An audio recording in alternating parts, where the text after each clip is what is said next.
Hello and welcome to the Nothing and on the final day of 2022. So, as New Year's Eve is today and the New Year's is around the corner, I thought it would be pertinent to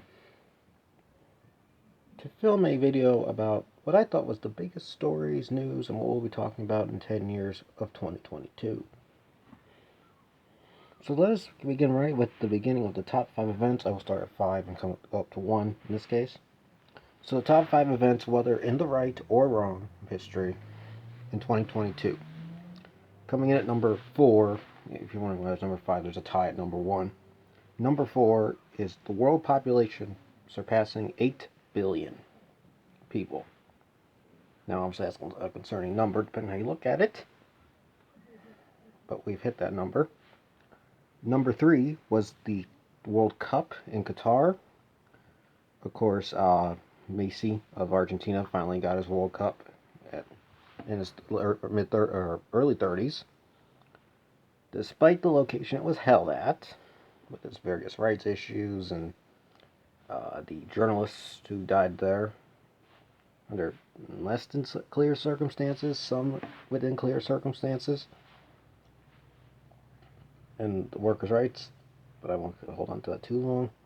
Coming in at number 2 is the death of soccer football star Pele.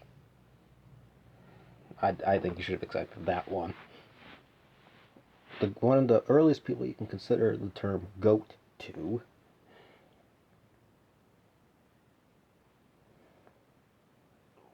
Three-time winner of the World Cup, only person to have ever done that. Icon in Brazil, where he's from.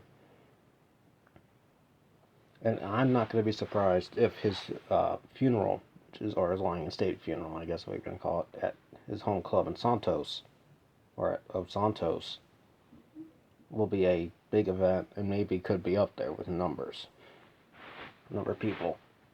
But coming in, we have a tie at number 1. It's the death and funeral of Queen Elizabeth II and the Ukraine invasion. Why they're tied is because of how big the stories were throughout the year. Of course, the Ukraine invasion has been more of an all-year thing. The Queen's funeral and death was in September mainly, but there is still some discussion about it,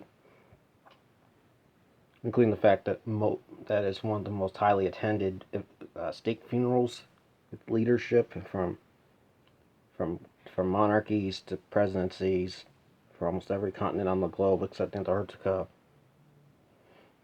which likely has surpassed the funeral of, which might surpass the funeral of Pope John Paul VI, who died in 2005, if I remember my popes correctly.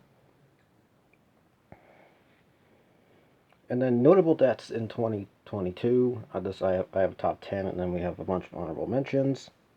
Coming in at number 10 is Olivia Newton-John, singer, actress, best known for Grease. Coming in at number 9 is the last Soviet premier, Mikhail Gorbachev. Coming in at number 8 is former Japanese Prime Minister and was assassinated, Shinzo Abe. Was the longest serving Prime Minister in Japanese history. Coming in at number 7 was the world's oldest person at one point until her death, Jane Tanaka, who was 119. Coming in at number 6 was Barbara Walters, who died last night. So her getting on this list tells you what I thought about her, that she has to be up there. Now, I did try to look at this list a little bit with some worldview, but understand I'm going to look at this from a very American perspective. Coming in at number 4 is Sidney Poitier. Coming in at number 3, having died this morning, is Pope Benedict XVI. Pope Benedict XVI. Coming in at number 2, once again, is Pele. And coming in at number 1 is Queen Elizabeth II. With honorable mentions, Vangelis, Andy Fletcher of Depeche Mode, Claire's Oldenburg, Judith Durnan of The Seekers, Jean-Luc Godard, director, Louise Fletcher, actress, who won an Oscar for One Flew Over the Cuckoo's Nest, Coolio, Loretta Lynn, country icon, Robbie Coltrane, Hagrid, and Harry Potter, Jerry Lee Lewis, rock and roll icon. Irene Cara, Flashdance singer. Christine McVie of Fleetwood Mac. Angela Lansbury, longtime actress, including Mrs. Potts in The Beauty and the Beast. Ronnie Spector of the Ronettes and of Be My Baby and Take Me Home Tonight. Gary Booker of Proctor Harum. Taylor Hawkins of the Foo Fighters. Alan White, drummer on Imagine. Tom Bell, producer, songwriter, and recording engineer on many Philly soul hits, from Mama Can't Buy You Love to I'll Be There by the Spinners and so on. Bob Saget, actor, hosted 1 vs. 100, Full House, Fuller House. James Caan, Sonny Colon, and actor in The Godfather. Franco Harris, Ronnie Hillman, and many more. I can't list all of them because there are thousands of people die in a year, and it would be very difficult to list everybody in one video that doesn't take like 13 hours. Then I don't do 13-hour videos. And then big news discussions in 10 years.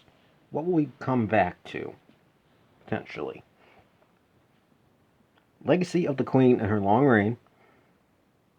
The funeral itself, because those generally seem to be talked about every couple years, especially with the age of King Charles III right now. And he's 74, he's up there in age. So we could be seeing another one of those type funerals again, sooner than the Queen's was.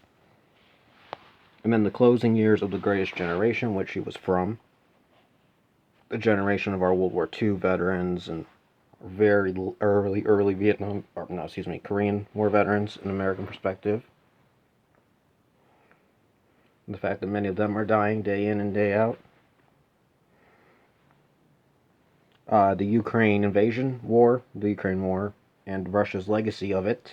What will Russia be, and what will Ukraine be in 10 years? And if one of the sides win, why and how? And then because of the Ukraine war, also the increasing membership in NATO and the European Union. And with that, I think that's the highlight of 2022, in my opinion.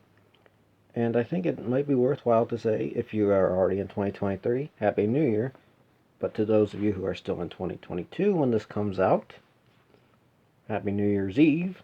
Be safe wherever you're going, and have your party and drink responsibly if you're going to do that. And I will see you in 2023.